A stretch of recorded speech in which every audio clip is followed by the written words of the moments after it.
Hey, Rest Friends, it's Iridian, and I am back with another interview for our Rest Friends interview series. This week, I got the amazing opportunity to speak with the CEO and president of All Elite Wrestling, Tony Khan, ahead of their Forbidden Door pay-per-view and the Chicago AEW Dynamite show.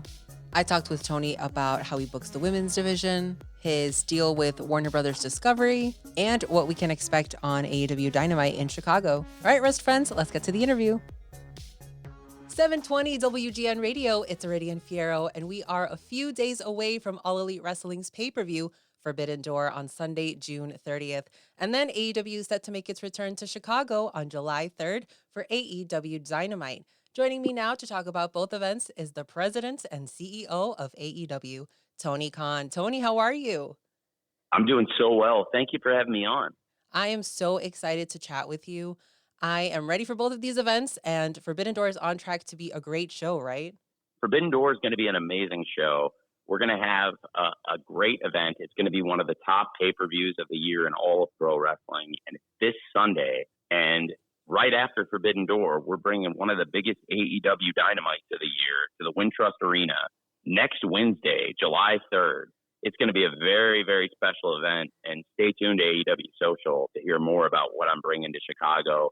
It's going to be a great night next Wednesday. Every Wednesday night at 7 p.m., you can count on a great show on TBS from AEW.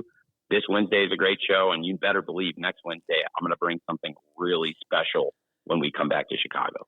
That's awesome to hear. And you're working with CMLL and New Japan Pro Wrestling, featuring a lot of amazing wrestlers. You have Mercedes Moné facing Stephanie Vaquer. You got Swerve versus Ospreay, Danielson and Takagi, and a ladder match for the TBS Championship. What is the match that you are excited to see and for fans to witness as well?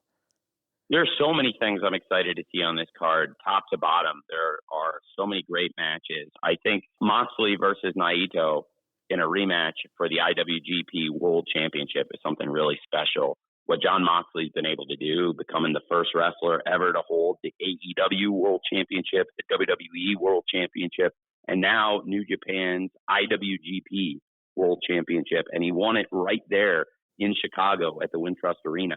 And for us to be coming back there next week, I think it's a great omen. And Jon is the greatest AEW wrestler of all time. He's probably one of the most decorated world champions of all time ever in wrestling.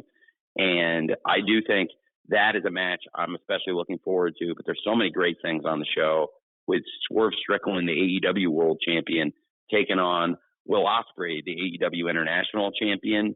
And I think two of the greatest women's championship matches ever on the same card, to have the AEW women's world champion Toni Storm, timeless Toni Storm, an icon of the cinema and the pro wrestling ring, taking on Mina Shirakawa in a match the fans absolutely want to see, and a great story that's been developing between Toni, Mina, and their shared love for Mariah May, who will be in both women's corners for this great match coming up this Sunday on pay-per-view, and to have the TBS champion, the face of the channel, Mercedes Moné, the biggest free agent signing in the history of women's pro wrestling, and one of the biggest free agent signings ever in wrestling, came to AEW, has won the TBS championship, is the face of our channel, and now she's going to take on one of the top international wrestlers, Stephanie Vaquer, who is not only a great wrestler for CMLL, the league you mentioned in Mexico,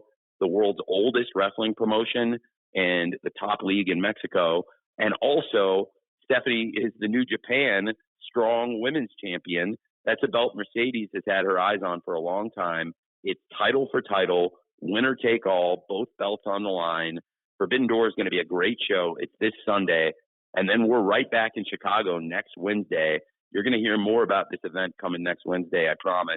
It's going to be one of the best AEW shows ever. If you've ever gone to an AEW show in Chicago, and that covers a lot of people because we've had a lot of shows in Chicago and sold a ton of tickets, trust me on this one. You want to be there next Wednesday, July 3rd. I know it's the holiday week. Everyone's going to have, for the most part, most people are going to have that Thursday, July 4th off. I highly recommend you come July 3rd, Wednesday night, because this will be AEW at our very best. And you're going to hear a lot more about it in the coming week.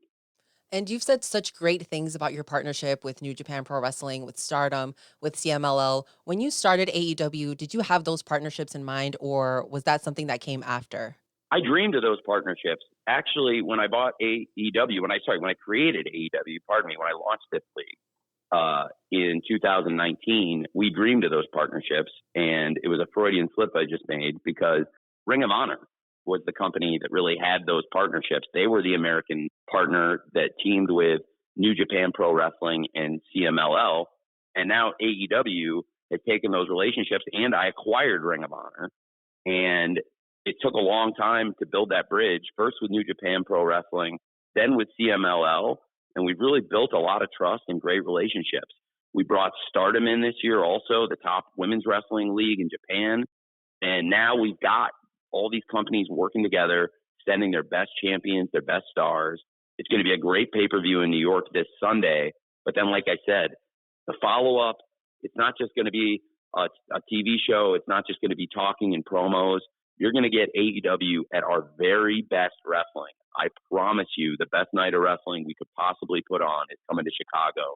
And again, if you've ever bought tickets to an AEW show in Chicago, you want to be there July 3rd. This is going to be really special next week. Now, Tony, AEW had a reality show called All Access, and I want to talk about a scene that happened between you and Sammy Guevara, where you kind of pull out this booking planner or this match portfolio. Do you still use that, or have we like digitalized the match cards? I still write everything down and keep track of all the shows. That was actually filmed before AEW Collision launched. So we actually have more matches, more great things happening. And we just got great news. Collision rating was way up this week again. And that show has been doing really well for us on Saturdays. So for the fans who don't know, every Friday night and Saturday night, we do wrestling on TNT. And then we have our flagship show that we started from 5 years ago, every Wednesday on TBS. And that's what we're going to bring to Chicago next Wednesday night, July 3rd. And I cannot put the show over strong enough. Announcement's coming soon, but you want to get in on tickets early because once I announce the matches this week, stuff is going to fly off the shelf. This is going to be a great, great show. That is so awesome to hear. And while we are on the topic of TV, we are heading into the fourth quarter and the ending of the fifth year deal with Warner Brothers Discovery. What can you tell us about what conversations have been like in regards to like a contract, maybe more hours of wrestling? It's a great, great question. I love working at TBS and TNT so much. And now, like you said, we do 5 hours across Wednesday on TBS and Friday and Saturday on TNT. We're having great talks with Warner Brothers Discovery. I just had great talks with them yesterday. I'm so blessed to work with these great people. And as somebody who loves wrestling, it means a lot to me that we brought wrestling back to TBS and TNT.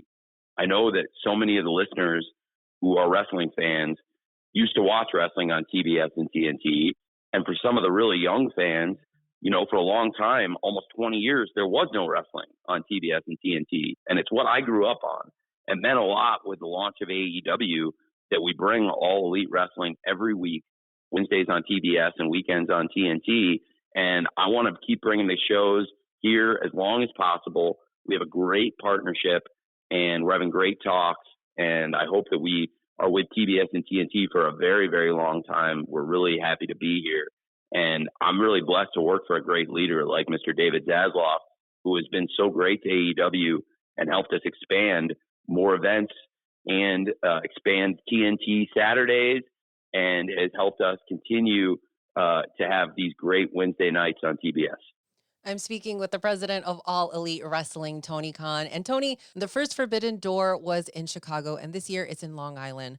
Will this pay-per-view continue to be a traveling one and one that happens every year? Well, it's a great question. So far, we've done 3. We have the inaugural event was at the United Center in Chicago. And then last year we were at Scotiabank Arena in Toronto. And now we're bringing the event to UBS Arena in New York, where the Islanders play. And then, like I said, we'll be back in Chicago following up with one of the biggest TV shows of the year, I promise, on July 3rd. You don't want to miss that at the Wintrust Arena next Wednesday. And then as for next year's Forbidden Door, I believe we will continue to travel to the biggest and best wrestling cities in the world and continue the tradition of going to the best markets for Forbidden Door. Mm-hmm. We've seen Chicago, Toronto, and New York. I think that New York, Toronto, and definitely Chicago, those are three of the best wrestling cities on the planet. And that's the kind of tradition we want to keep going for Forbidden Door, going to the best cities with the best fans. And I would love to bring that event back to Chicago. Of course, we already have great pay-per-view coverage in Chicago, All Out. I made a big announcement, All Out this year. We're going to move it back a week, create even more separation, a little, get more between All In, All Out. I think it's going to be a great thing. And it'll be really exciting to have that pay-per-view on Saturday night with the NFL kicking off on Sunday for the fans to look forward to. And definitely Chicago is one of our best pay-per-view towns. That's where we launched Forbidden Door, and that's the standard we've set with this event. Yeah, and you did mention All Out. So last year you ran those pay-per-views back to back, All In and All Out. What played into that decision of having them be a little more separated now? And do you think attendance will be affected since it's not on Labor Day weekend, or do you think it's going to stay the same? It's a great question, and two great questions actually. And it was in part thinking that we've created something so special at Wembley. And last year, I think it worked very, very well with All Out, where it was one of the best pay-per-views we'd ever done. I thought it was one of the best pay-per-views of the entire year, but I think in our 5-year run, last year's All Out was probably the best All Out we've ever done. All of those have been in Chicago, except for 2020 and the lockdown was in Jacksonville, but we were forced to move it that year. But I want to keep All Out around Chicago. It's a great tradition we built, and I love doing it in September. It's such a beautiful time to be in Chicago. And I decided to move it back a week. It's the night before the NFL kicks off. So as soon as I get done with a post-show press conference, I'll be on a plane to Miami for the Jaguars-Dolphins season opener. And I think the fans will get a little extra time to let it breathe.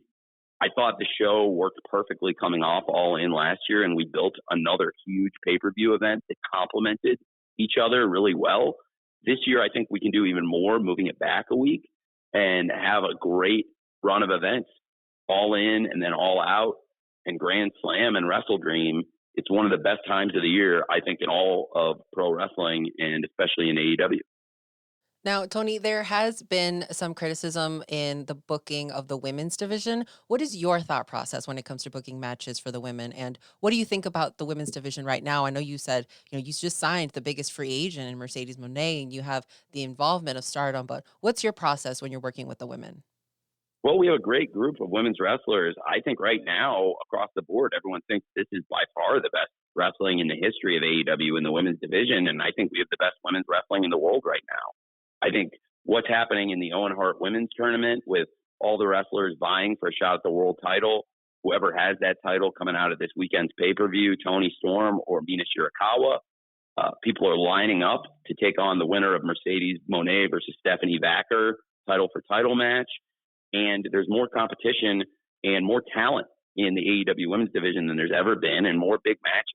So I think by far 2024 has been the best year of the AEW women's division, and I give so much of the credit to Timeless Toni Storm, the world champion, and Mercedes Moné, the TBS champion, and a lot of other great wrestlers like Chris Statlander, Willow Nightingale, the former TBS champion, both former TBS champions actually, and Willow Nightingale, last year's Owen Hart Cup winner, trying to go back-to-back this year.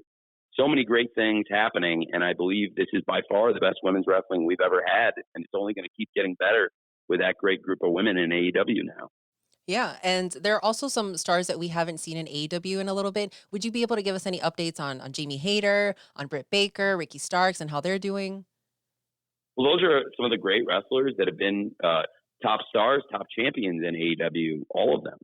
And in each case, I'd love to get each one of them back here. They're all different cases, some injuries and some different things going on. But I think all three are great wrestlers. They're all very different situations. So they'd be different updates. But I have very, very high praise I'd put on all three of those wrestlers you brought up. And we have a lot of other great wrestlers that are away right now, too. I can't wait to get executive vice president and former Triple Crown champion, the only person to hold world titles in AEW in trios, tag team, and AEW world champion, Kenny Omega, one of the greatest of all time. We can't wait to get Kenny back. A lot of great wrestlers in AEW that have been unavailable right now for different reasons, mostly due to injuries. and can't wait to get them all back in. But certainly right now, the roster is better than it's ever been, and it's only going to keep getting better week in, week out as we get more people healthy and back on the active roster. And going off of all of that booking that you've done in AEW and the stories that you've been able to tell, you really have just created so much in the company. What has been your favorite moment, whether it be a match, a debut, or a story that you've been able to tell? They're very different moments. I think, if I may, because they're so different, I would take one thing from television, one thing from pay-per-view, and again, they would be very different. I think the best thing we've ever done with AEW, the television, has been the Wednesday Night Dynamite tribute to the late, great Mr. Brody Lee. I think that it certainly was, in my opinion, the best tribute show I've seen in wrestling, and the best tribute we could have done for Mr. Brody Lee. His name was John, and anybody who knew John or Brody, they knew this guy loves his family, number one, and he loves wrestling, number two. And we really got that across that night. I mean, everyone came away saying, man, this guy really loved his family. He loved wrestling. And boy, the other wrestlers and his family sure loved him. And we showed John at his best. There were great highlights, and it was a great story throughout the night that developed in the wrestling matches around John, his proteges, and his family. And I think that was probably the best TV show and the best thing we've ever done with our AEW television. And then I also think that the best thing we ever did as a pay-per-view company, and the greatest send-off we ever gave to a wrestler, and the greatest send-off I've ever seen in wrestling, was Sting's last match, Sting's retirement show. This year, Revolution 2024, the very first Revolution, actually, is one of my favorite shows, Revolution 2020. And it's crazy to think, almost 4.5 years ago. That's such an amazing show. That was at the Wintrust Arena, right where we're going to be back next Wednesday for this huge, huge AEW show. And there's big announcements to come about next Wednesday in Chicago. Seriously, it's going to be huge. And I have to say, Sting's retirement show, I didn't know if we could ever top the original Revolution, but we did it this year. Top to bottom, I think the best wrestling pay-per-view I've ever seen, culminating in the most important and best main event pay-per-view match I've ever seen, Sting's last match. And what a way for Sting to go out undefeated in AEW, 3 years, 30-0, won every match, teaming with Darby Allin, who became his best friend. When Sting walked into AEW, he didn't know Darby. He was learning about him. They made a real-life connection that came across on television. They have so much in common, yet they're so different. The bond they built is completely real, and the fans could see that. And the 3 years Sting did here, he never came in with that expectation that he would do more than just one comeback match, or that he would even wrestle in front of the live fans at all. Maybe he would just do a cinematic match. I don't think Sting's confidence was where it was meant to be, because when Sting arrived in AEW, he had not been treated the way Sting deserves to be treated in many years. And in AEW, we treat Sting like the greatest wrestling legend we've ever been around, because that's what he is. And when Sting was in AEW, he was at his very best, and we'll always be proud of that, because Sting ended his career on the highest of notes as an AEW world champion. Tony, thank you so much for joining me. What can fans expect to see at Forbidden Door and then at Wintrust Arena when you guys come back for Dynamite? You can expect to see the best pay-per-view in wrestling this Sunday at Forbidden Door, and I am going to aim to bring Chicago the best Dynamite we've ever done there, and quite possibly one of the best AEW television shows of all time. And I don't take that lightly or say that lightly. I have huge plans for the month of July, and it all starts at the Wintrust Arena, the very first show in July, the first show after Forbidden Door. It's where we did the first Revolution. That building means so much to me. I even went there this year. It wasn't an AEW show, but I went there for New Japan Pro Wrestling to watch Jon Moxley win the IWGP World title. If you're a wrestling fan in Chicago, I know you might have plans on Wednesday. It's July 3rd. I know it's coming up on the holiday week. Next Wednesday, it's a big deal. But first of all, I would ask this Wednesday, this week, please watch the show going into Forbidden Door. It's going to be a great show on TBS. You're going to love it. But also, check out the show in Chicago live. You won't regret it. We've done a lot of shows there at the Wintrust Arena, pay-per-view, television. This is going to be some of the best stuff we've ever done. I promise you, don't miss it. Next Wednesday, July 3rd, Chicago's Wintrust Arena. I would not steer you wrong.